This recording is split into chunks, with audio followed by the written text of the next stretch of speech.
les femmes sont négligées, les femmes sont oubliées. Vraiment, la situation de la femme est très critique dans Lubero. En tant que femme dans la Dama, moi j'ai été victime de violences très jeune. Déjà à l'école coranique, j'ai été stigmatisée. Pourquoi? Parce que ma maman, elle travaillait. Et dans la culture de la Dama, une femme, ça ne travaille pas. Donc on m'a mis de côté. Je ne jouais pas avec les enfants parce que j'étais la fille d'une femme qui travaille. J'ai été victime d'un viol et ce viol m'a vraiment traumatisée. La jeune fille était elle-même vulnérable, ayant aussi un enfant à sa charge. Et avec la répudiation, elle s'est retrouvée dans les rues, elle s'est retrouvée dans les restaurants et autres. Je constate que ici, dans la Damawa, l'éducation de jeunes filles est un peu très basse. Bon, on peut dire que à l'âge de 16 ans, souvent certaines filles, je ne sais pas si c'est le poids de la tradition, certains parents leur envoient et disent que l'éducation de jeunes filles ne sont pas importantes. La plupart des femmes sont impliquées dans le commerce, soit des produits vivriers, et une bonne partie dans le commerce, disons, une bonne partie dans le commerce des produits vivriers et d'autres dans le commerce des produits manufacturés, comme les casseroles, les habits, ainsi de suite.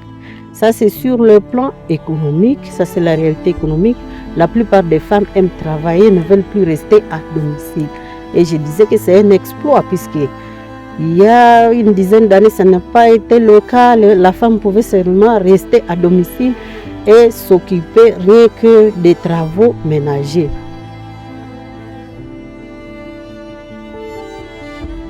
Avant, les femmes rencontraient beaucoup de difficultés. Vous savez, nous sommes dans une région qui appartient à la partie septentrionale, qui a ses traditions et ses réalités.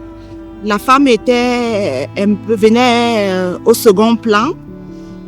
Donc, la scolarisation de la femme venait après l'homme. Donc, dans une famille, il fallait d'abord que l'homme aille à l'école. Et s'il y a possibilité, la femme pouvait avoir cette chance. Donc aujourd'hui, ce n'est plus le cas. Dans la plupart des familles, nous assistons quand même à une égalité de chance. Pour nous, activistes dans la société civile, vous savez, la question des violences basées sur le genre, principalement sur la femme, c'est pour beaucoup un sujet sensible. Du coup, pour nous-mêmes, parfois nous nous retrouvons en danger. Parfois nous sommes également menacés. Et nous avons, pour principale mission, lorsque nous lançons dans la gestion des cas, c'est arriver quand même à satisfaire à la demande. Lors d'une sensibilisation sur les VBG, justement sur les violences faites aux femmes, j'ai parlé de violences sexuelles. J'ai expliqué qu'il peut y avoir violence sexuelle dans le mariage. Un homme peut abuser de sa femme dans le mariage et ce n'est pas compréhensible pour certaines communautés. Comment j'ai doté ma femme? Je subviens aux besoins de ma femme et tu me parles de viol sur ma femme. Pourtant, tant que cette femme dira non, je ne veux pas, c'est du viol. Alors j'ai expliqué un jour à une communauté, un vendredi après la mosquée, qu'il y a viol. Un monsieur m'a dit, Anawala Imano, que je n'ai pas la foi. Je suis mécréante. Comment je peux dire ça? À un moment, nous étions en train de sensibiliser dans des zones à conflit où les groupes armés sont en train d'œuvrer. Et nous étions en train de sensibiliser sur les violences communautaires. Et ces gens-là nous ont dit, et dans les violences communautaires, on a aussi inclus nos thématiques transversales, comme la lutte contre les VBG. Et ne vous affaibissez pas, ces groupes armés nous ont dit, comme c'est vous qui faites des rapports sur les VBG, nous allons aussi vous violer. Et c'était notre fin d'entrer dans ces coins-là. Comprenez que nous sommes la cible des auteurs de violences sexuelles.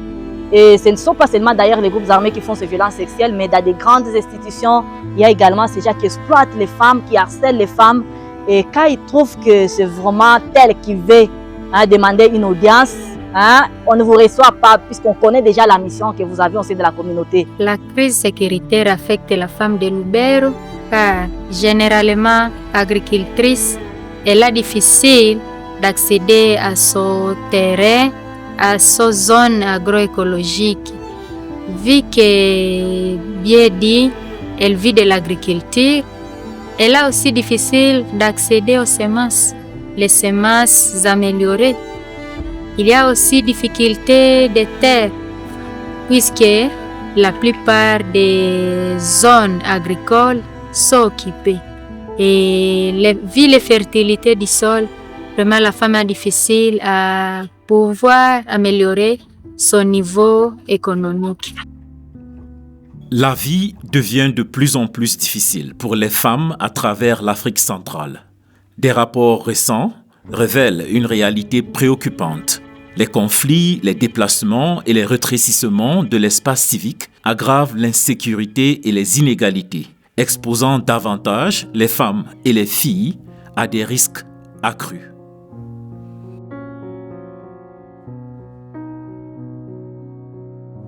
Vu les situations de conflit que nous sommes en train de traverser, vous savez, chez nous ici, les filles n'ont pas beaucoup étudié, et vivaient trop à côté de leur maman, et les mamans qui faisaient beaucoup les champs. Et donc, le fait que les groupes armés ont occupé les champs, les rebelles sont dans des champs, les femmes deviennent plus vulnérables. Et parfois, les familles, quand ils n'ont pas assez d'argent, assez de moyens, ils leur donnent accès plus, ils donnent la chance plus aux garçons qu'aux filles. Alors, les filles ne font que, la plupart d'entre elles sont en train de faire le sexe et de servir, puisqu'elles n'ont pas quoi faire, elles n'ont pas de responsabilités et économiquement, elles sont faibles. Alors, surtout le cas des déplacés que nous avons ici à Beni, il y a des déplacés venus de Mauvais, de ces parties-là où les ADF occupent, il y a d'autres qui viennent de Goma. Sachez que ces filles n'ont pas quoi faire et pour même se chercher le travail, elles sont en train d'être exploitées sexuellement avant de trouver ce petit travail pour juste la servir.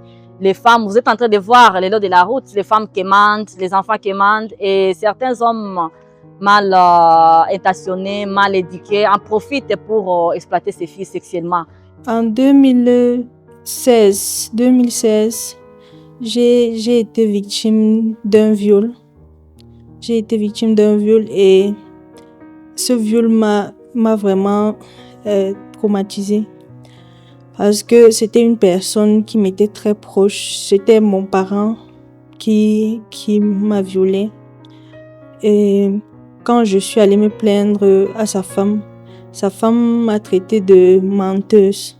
C'était plus d'une fois. La fois où c'est allé dans tous les sens, c'est quand il a essayé de me sodomiser. Je suis allée me plaindre au commissariat. Déjà avec toutes les plaintes que j'avais faites auprès de la dame chez qui je vivais par rapport à son mari, elle était déjà allée signaler au commissariat que c'était une histoire montée. Quand je suis arrivée au commissariat pour porter plainte, maintenant pour le viol anal que j'ai subi, ils m'ont demandé de venir avec mes parents. Quand je leur ai expliqué la situation, ils ont fouillé les dossiers et ils ont dit qu'ils ne peuvent pas poursuivre cette affaire parce que cette histoire a été déclarée fausse par mes soi-disant parents. Si la famille ou la personne qui a été violée arrive à dénoncer et arrive à avoir un bon accompagnement, parce que nous avons des organisations qui ont des paquets d'accompagnement dans ce sens-là. Et ils accompagnent les femmes jusqu'à avoir même les indemnisations. Mais malheureusement, dans notre communauté, s'il y a viol, on essaie de cacher, on essaie de chercher à résoudre les problèmes dans la communauté. Et c'est là où les bourreaux ne cessent pas parce qu'ils ne sont pas punis. Ils peuvent continuer, et c'est pourquoi le cycle continue encore toujours. Vous savez, l'appareil judiciaire connaît encore des problèmes d'une façon générale. D'abord, l'accès aux services judiciaires. Les services judiciaires coûtent énormément cher. Ça, c'est un. Et puis, de deux, il y a peu d'informations sur le processus judiciaire, ainsi de suite. Et là, c'est d'une manière générale. Et quand c'est général pour tout le monde, que c'est général pour l'homme et pour la femme, c'est pour dire que pour la femme, c'est pire. Parce que quand nous disons que les services judiciaires coûtent énormément, vous savez que sur le plan économique, la plupart des femmes restent vulnérables. Alors quand ils n'ont pas assez, elles peuvent même être victimes d'une injustice quelque part, mais comme elles n'ont pas assez de revenus, ils ne sauront pas accéder à tel ou tel autre service, tel accompagnement judiciaire. Nous faisons la sensibilisation des parents sur leurs responsabilités, la sensibilisation des leaders communautaires pour pouvoir relayer l'information sur la précarité de la jeune fille lorsque elle se marie très tôt et sans encadrement. Il y a des hommes qui sont là pour changer seulement les femmes. On a fait la récupération scolaire avec 3 ans. La fille ou un jeune garçon va obtenir un certificat. Après, on a commencé même les secondaires pour ces gens-là. Des récupérations, nous faisons des counseling, écoute et accompagnement de personnes, de femmes vulnérables, des femmes qui n'ont rien à dire dans leur maison, dans leur foyer. Alors nous faisons l'écoute et nous les accompagnons.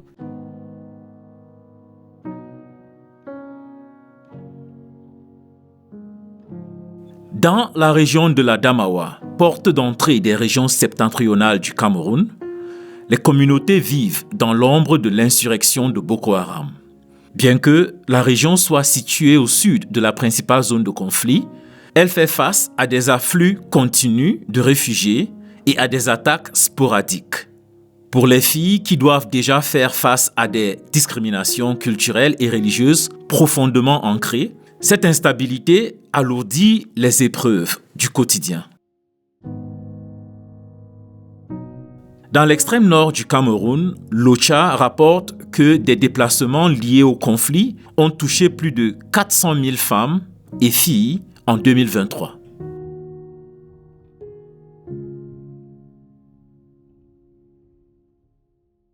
En première année, on ne connaît pas ses enseignants, on sort du lycée. Au lycée, on a tous des uniformes. À l'université, tout le monde est en civil, on ne sait pas qui est qui. Ce monsieur-là me fait la cour un jour dans le taxi et très naïvement, je dis non. Directement, je dis non. Malheureusement, pour moi, j'allais en cours à 13h et c'était lui l'enseignant. Dès ce jour-là, ça a été un calvaire. En plein cours, il gronde, il m'insulte, il me met dehors. Ça a continué comme ça jusqu'au niveau 3 où j'ai atteint le maximum, je vais dire, le point culminant. Parce qu'à un moment donné, mes notes disparaissaient. J'ai repris le niveau 3. L'année suivante, on a cherché les notes. On m'a dit que dès la première fois que j'avais composé, j'avais déjà validé le niveau 3. Du coup, qu'est-ce qu'on fait? On est obligé d'écraser une année. Parce que les 2 années, j'avais obtenu quand même la moyenne suffisante pour obtenir la licence.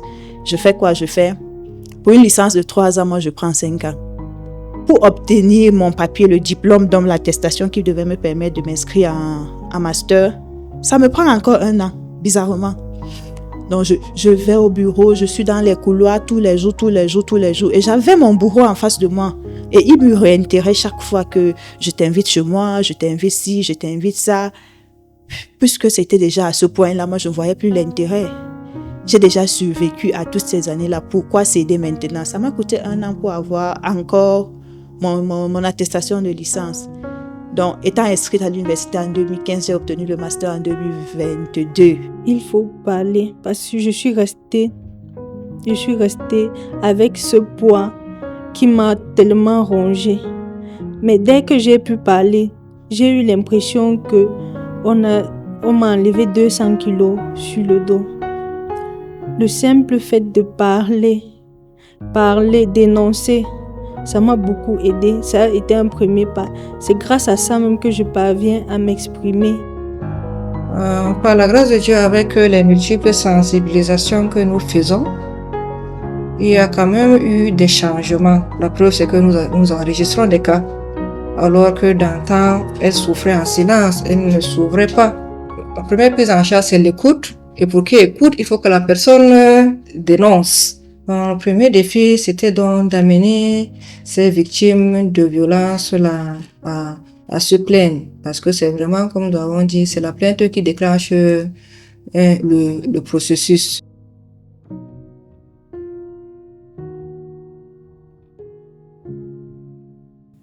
Plus à l'est, à Beni, près du parc national de Virunga, la violence est une réalité quotidienne. Les attaques armées, les pillages de villages et les embuscades sont devenus tragiquement banales. L'impact sur les femmes est dévastateur. Les données de l'Organisation mondiale de la santé en RDC indiquent que moins de la moitié des survivantes de violences basées sur le genre parviennent à accéder à des soins de santé ou à un soutien psychosocial.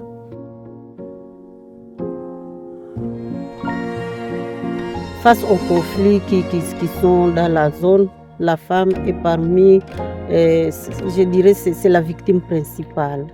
La femme, c'est la victime principale. Pourquoi? D'abord, les conflits, les guerres. Vous savez que le contexte actuel, le contexte de briardisme, puisque les revenus formels sont rares. Alors, ce sont les femmes qui essaient la plupart des femmes sont occupées dans des activités champêtres. Alors quand il y a des conflits par-ci, par-là, quand il y a la guerre dans des villages, vous comprenez que les femmes ne savent pas aller au champ. Celles qui sont impliquées dans le commerce des produits vivriers ne savent plus aller dans des marchés pour aller s'approvisionner. Là, ça ne va pas, c'est un souci. Donc, c'est la pauvreté notoire au niveau même des ménages. Puisque, comme je le disais, les emplois formels n'existent pas. Pour les femmes qui sont mariées, les maris ont aussi des petits jobs occasionnels et c'est leur travail là qu'ils vont dans des villages pour chercher les vivres à revendre. C'est ce qui fait vivre la plupart des ménages. Nous vivons une résilience et à travers cette résilience, nous sommes en train de sensibiliser les femmes, de participer aussi dans l'amélioration de notre sécurité. Et aussi en collaborant avec les services de sécurité qui sont dans notre communauté et aussi en dénonçant aussi les personnes qui sont au moins suspectes parce que c'est nous les femmes qui accueillons les visiteurs. On peut accueillir celui qui viendra nous terminer dans notre communauté. C'est pourquoi on les sensibilise vraiment à une dénonciation et une collaboration direct avec notre service de sécurité. Beaucoup d'obstacles, il y a beaucoup d'obstacles au niveau même de nous-mêmes femmes, de nous-mêmes filles, les filles qui ne veulent pas voir d'autres évoluer. C'est quelque chose de vrai. Les hommes maintenant n'en parlent pas, puisque quand les hommes n'aiment pas que les filles évoluent, soit on la marie pour qu'elle reste au niveau du foyer, soit on la ceinte, puisqu'on sait que quand elle sera enceinte, elle va fermer sa bouche.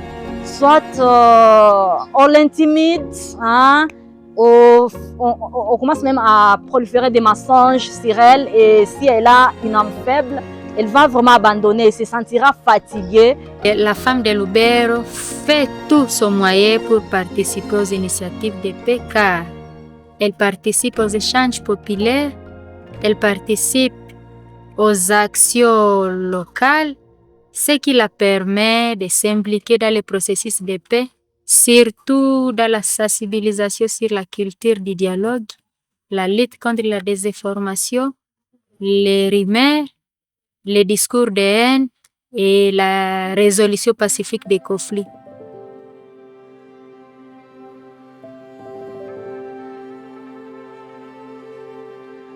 À Lubero, une autre communauté profondément touchée par les conflits, l'insécurité façonne tous les aspects de la vie. Située sur le corridor stratégique Beni-Butembo-Goma, la zone est devenue un carrefour pour de multiples groupes armés. Selon la Banque mondiale, près de 70% des femmes déplacées déclarent avoir perdu leurs moyens de subsistance en raison de l'instabilité persistante. La participation de la femme aux initiatives de paix est encore faible. Et selon ce que j'essaie d'observer, les femmes elles sont plus préoccupées par la survie de leur ménage. Puisque la plupart des femmes, pour participer au processus de paix, n'est-ce pas, il faut que la femme accède aux informations appropriées. Mais elles n'ont même pas le temps de chercher des informations appropriées. Elles n'ont pas d'espace où elles peuvent accéder à ces informations. Il faut quand même créer cet espace pour que les femmes aussi participent.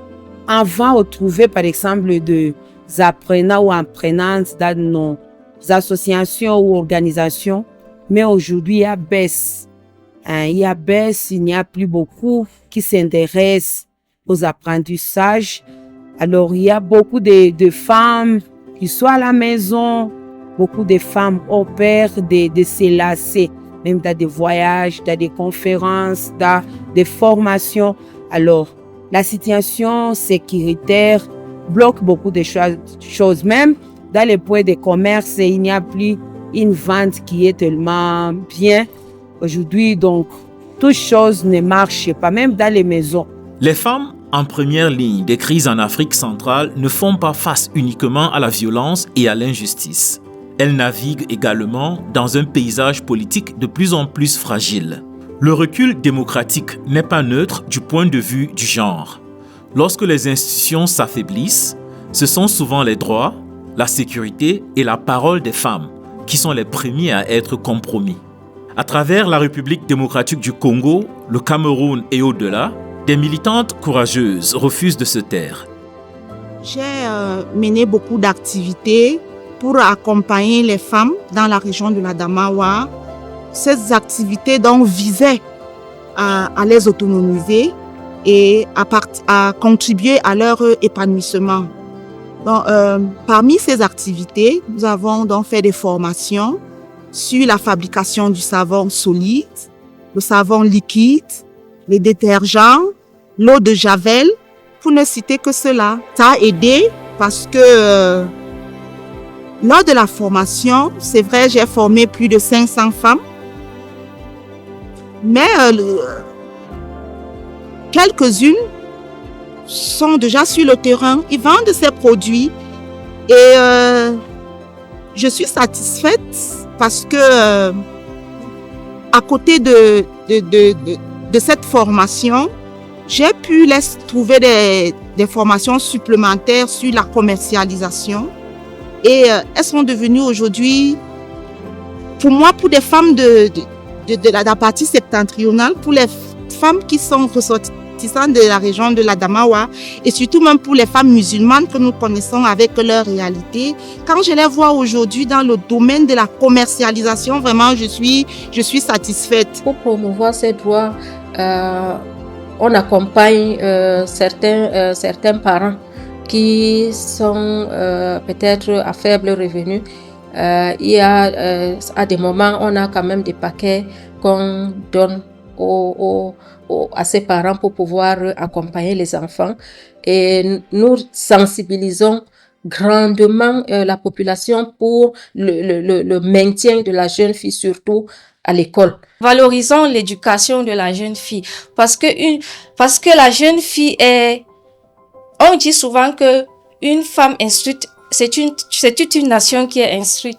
Je l'ai dit que nous vivons une résilience et cette résilience nous permet, malgré ce que nous traversons, on est en train de s'efforcer pour accéder au moins dans nos champs pour trouver quelque chose. Et ceux qui n'ont pas la chance d'accéder à leurs champs, vous voyez qu'ils sont ici au marché, ils se débrouillent d'ici, là. Et aussi, malgré ça, il y a d'autres qui ont des malnutritions parce qu'ils ne trouvent même plus à manger. Il y a des cas de décès des enfants, il y a des cas de décès des femmes qui meurent par manque de nourriture. Une femme est créée à l'image de Dieu aussi. Elle est capable. Dieu a dit, créons la femme qui est une aide semblable. Moi, je crois, dans notre gouvernement ou dans notre pays, c'est mieux de donner aussi les femmes cette décision, cette prise de décision. Pourquoi pas ne pas amener les femmes dans les Sénats, dans des grandes décisions. Même ici à Butembo, nous sommes là. On peut amener la femme, on peut sélectionner ou nommer les femmes dans des prises de décision. Moi, je sais que la femme est intelligente, Nous disons qu'il faudrait voir au niveau des institutions financières comment rendre accessibles les conditions d'accès aux ressources financières, au crédit. C'est mieux de les adapter aux activités des femmes. Puisque quand, par exemple, une femme vient demander un crédit, il y a toute une série de conditions. Est-ce que ça va cadrer avec l'activité de la femme? Est-ce que vraiment on va lui demander, je ne sais pas, des titres de maison, je ne sais pas quoi, alors que la femme n'en a pas? Là, ça va limiter son accès. Donc là, il faudrait revoir la politique d'accès au crédit en faveur de la femme. Je vais aussi quand même dire que sur le plan des finances publiques, sur le plan des impôts, là, je vais appeler nos députés d'appliquer plutôt, au lieu de l'égalité, de favoriser plutôt ce que nous appelons l'équité. C'est-à-dire faire une sélection positive en fonction de la femme. Nous avons certaines émissions que nous avons fait passer au niveau des radios. Nous menons également des dialogues intergénérationnels pour que les parents laissent les jeunes filles aller donc adhérer dans les organisations, puisque c'est là qu'il y a quand même de la matière. Nous faisons également des échanges d'expériences entre les filles. Dernièrement, j'ai été avec les filles de Bunia. J'ai senti vraiment que ces filles-là ont pris les choses au sérieux. Et elles sont en train d'évoluer. Ce sont des jeunes filles, mais qui, pour elles, ne voient pas le mariage au premier plan. Elles vous disent que le mariage est là en permanence, mais je dois d'abord faire ça et ça et ça pour me marier.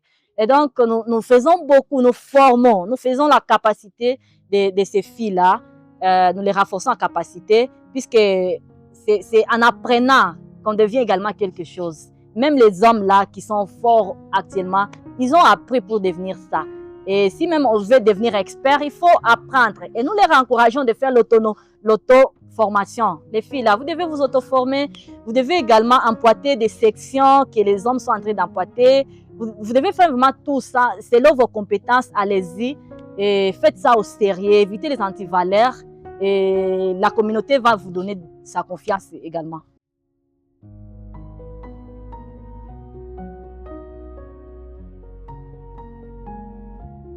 Grâce au réseau de soutien et aux organisations communautaires, elles sont rappelées qu'elles ne sont pas seules. Ce que nous faisons, c'est travailler en synergie. On travaille en synergie dès qu'il y a un cas ou bien il y a une femme qui a été victime de violences basées sur le genre. Il y a assez d'organisations qui ont des petits paquets. On met ensemble. La survivante est assistée. C'est manqué. Il y a cette difficulté-là d'information qui fait assez que et la victime n'a pas assez d'informations où est-ce qu'elle peut passer. Et il y a des cas qui restent dans la communauté sans assistance.